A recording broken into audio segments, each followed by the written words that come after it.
Hello, everybody, and welcome to our KHOU 11 Facebook page. I'm Lynn Cannon, along with meteorologist Addison Green. We're here to let you know about an upcoming hurricane special on air, KHOU 11 at 9, because this is very important. We are a month into hurricane season. It lasts until November. We've already seen five named storms, and it's early.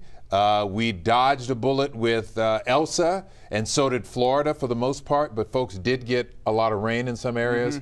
So the upcoming hurricane special, this is for you to answer any of your questions about the technical side of what a hurricane is, how does it operate, how do we figure out how strong it is, and what you should be doing if a storm comes to your neighborhood, most importantly. Now, I know a lot of you are hurricane veterans. You have been through this dance before. However, we also know many of you have just moved here and you've never been through a hurricane in your life. So especially for you folks, pay close attention at 9 o'clock, our hurricane special. Addison, first of all, I want to talk about, we say this phrase a lot, talking about hurricanes. You don't want to be on the dirty side, okay? What exactly is a dirty side and why is it so bad? Can you explain, can you set it up for us? Sure thing, Lenny, because the dirty side is where you have most of the action with the storm system. You're talking about the brunt of the rain, the wind, the storm surge, and on top of that, that's usually the side that once you're getting towards a eventual landfall, you get that potential for having possible tornadic activity, whether it's a water spout, whether it's a weak tornado or a strong, long-lasting tornado. Those are kind of rare. Nonetheless, dirty side, you don't want to be on. We saw that with Tropical Storm Claudette not too long ago. Dirty side went towards eastern Louisiana. We were on the clean side, and we just had breezy winds and a dry flow of air coming in on the back end of the system. All right, so let's take a look at an explanation of the dirty side. The dirty side of a storm refers to the area of a hurricane or tropical system where you'll find the highest winds, highest storm surge, and the greatest tornado threat. So what side of the storm is that? Well, generally, it's the northeast side of the storm, or more simply put, the right side of the storm. But it also depends on which direction the storm is moving. If it's traveling in a northern direction, the dirty side will be more on the direct right-hand or eastern side. If the storm is traveling in a more western direction, the dirty side will be more on top of it, or the northern side. So what makes it so dirty? It's all about the wind direction and a little math. For example, if a storm is moving north at 30 miles per hour and has a wind speed of 100 miles an hour, then the storm will produce winds of 130 miles per hour on the right, dirty side. While on the left side, winds move in the opposite direction of the storm's movement, so they'll be slower at 70 miles per hour. It's important to remember, though, as a storm grows stronger, every side becomes dangerous, especially the side that triggers storm surge.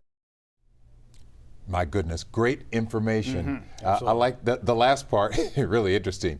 Really big storm, all sides are bad. But there's some information there I was not aware of. So in essence, the dirty side is typically, let's say the storm is moving, northward, okay? The east side of that storm is going to generate the most problems in terms of storm surge, wind, and tornadic activity. Yes, sir. Right? That's right. If it hooks, okay, and is traveling this way, then the north side, so it's either going to be east or north, that where the dirty side will be. So whenever you see a tornado, just kind of say, Mom, the dirty side is going to be this side or this side. So now you know. Now you know. I know from experience, Hurricane Ike 2008, the Bolivar Peninsula got hit with the dirty side. Absolutely. And it wiped out several homes. I know because I took a boat over there after the fact, and it was really bad. Those folks have rebuilt, here we are 13 years later, they have rebuilt. But let me tell you, that was a bad storm because they got caught on the dirty side. For the other side of the storm, say in Houston area proper, that was a lot of wind damage, a lot of lights out. So remember, we had a lot of darkness. You weren't here then, but we had a curfew because the lights were out, no power. So, that and a lot of downed trees. But on that dirty side, man, there were houses like gone. Just leveled, because it's on that right front side of the storm system, the dirty side of the system. That's where you get the big push of the ocean itself as the way the storm builds and builds, it sits on the ocean. Well, it's kind of like the pressure if it sits on the ocean, and it pushes that water forward, and that's what we call the storm surge. And as it's moving forward, the faster it is, the more likely that storm surge will increase quickly as it's making its approach to landfall. Thankfully, a lot of those larger storm systems don't move that fast, but nonetheless, we still get gradual buildup of the storm surge, as you say. Then here comes the wind, then here comes the rain. So it's like trifecta right there, and most structures can't survive that. Yeah, the worst case scenario, like Harvey was one of them, slow moving, which means it's not going to barrel through.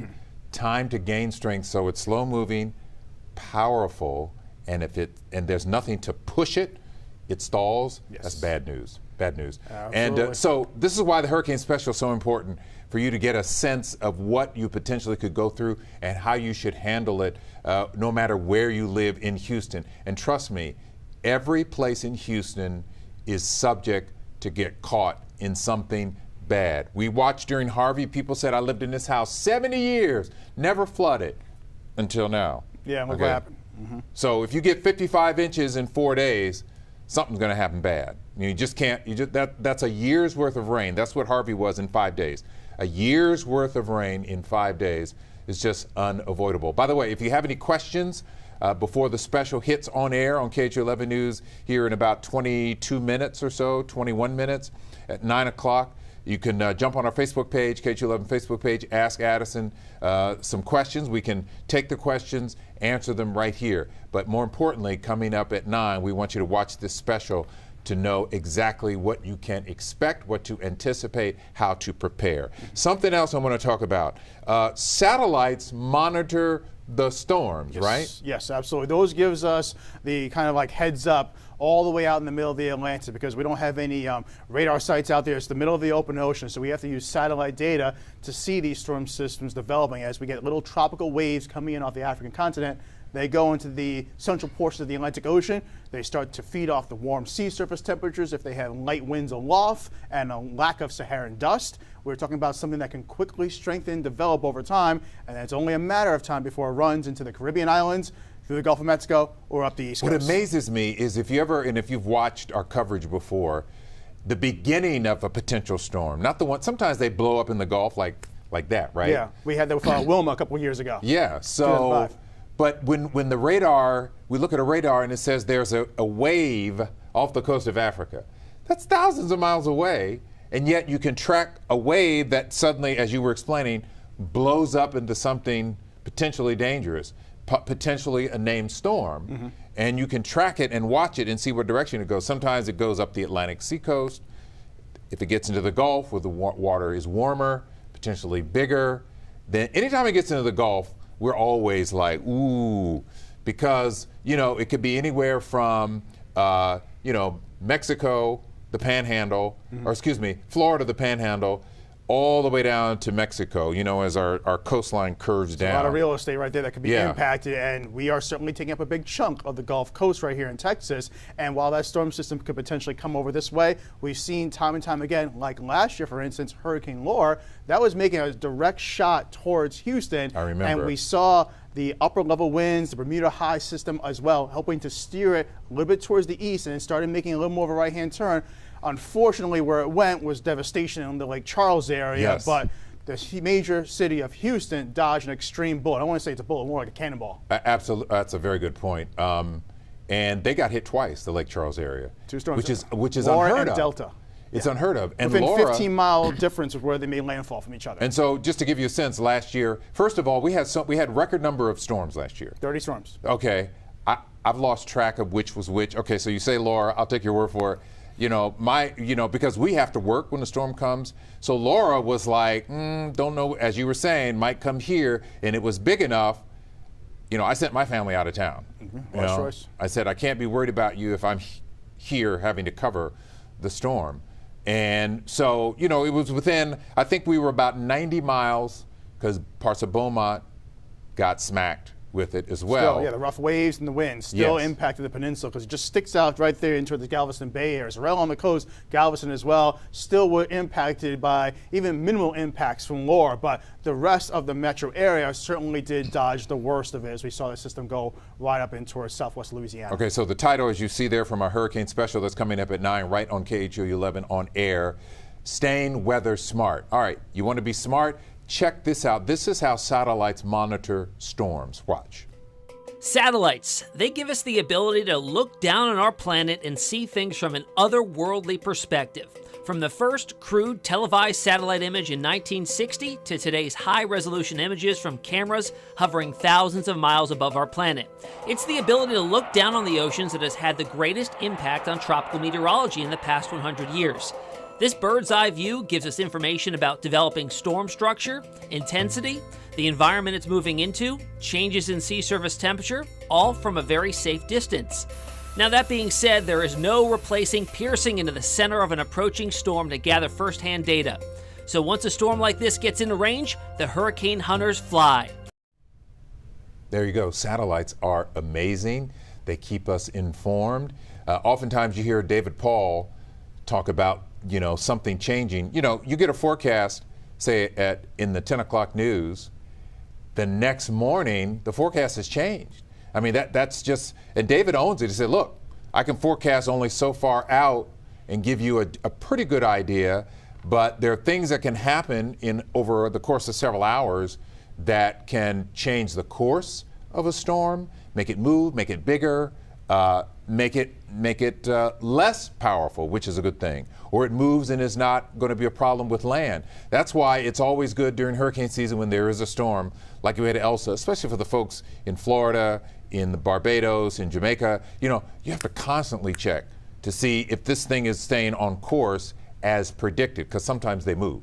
So that's one of the ways you stay weather smart. You can use our KHOU 11 app, check our weather radar whenever there's a storm out in the Gulf in particular. You can always check to make sure and see if anything has changed, if it's on target, especially if it looks like it's coming somewhere, between, I guess, Matagorda and Galveston Bay. Absolutely. Okay? Or Beaumont. Anywhere in that stretch, we really pay very close attention. So this is the kind of information you will definitely need when you hear this special coming up at 9 o'clock.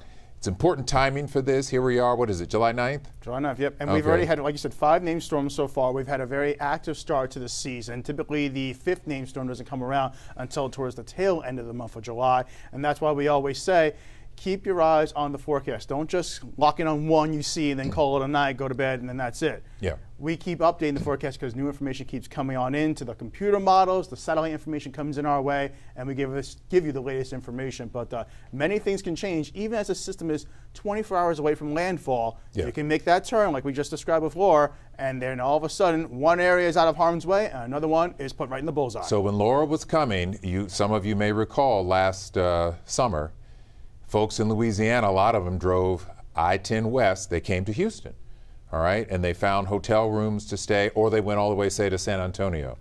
And so it really behooves us to be aware, because sometimes it'll be our turn, And that's another question I think the special can kind of explain. Do I stay or do I run? Do I get on a plane and leave, or should I stay? A lot of it is going to depend on your own comfort zone and experience with storms. Some of you folks have been through a lot, and you will take your chances because you understand just how bad things can get.